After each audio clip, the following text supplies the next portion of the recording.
Hey, in this video I'm going to show you how to find the database username, password and other details about the database. So let's see. You just need to log in your cPanel and then go to the database section, scroll down, and then you will see an option for database, the section database, and then here you will see the MySQL database. Okay, just click on there. If you cannot find on here, you just need to you can search on the channel data database, and then you will see the MySQL database wizard. Click on here. So I have already, so I'm just click on there,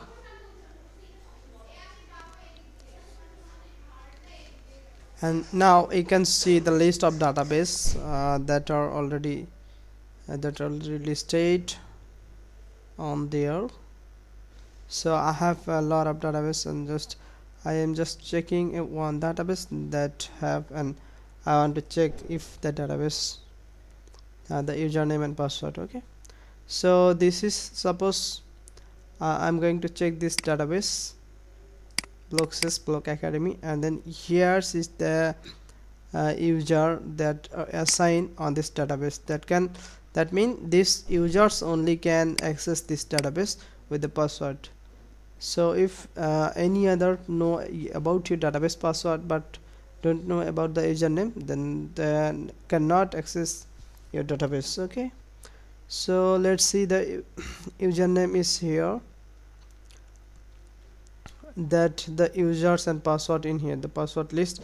Suppose this is the username and the password you cannot see. You can just change the password. Just click on the change password, and then you can generate a password here.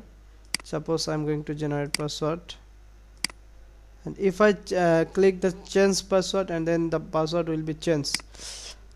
Okay, so I'm not going to change, so that I have already accessed the correct database. And then let's see how to change the username and password from cPanel wp config file. Okay, so you need to click the file manager, and then go to file manager, public HTML. Also I'm going to another domain, and then click on wp config, and then edit.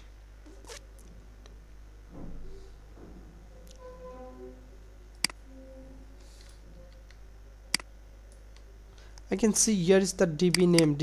Name, that means database name, and the DB user. So I have assigned on the database. So this is the database user, and here is the password that the user assigned with the user. And the DB host, most probably it can be localhost, and then make save change, and then it will work for your website. Okay, so thank you.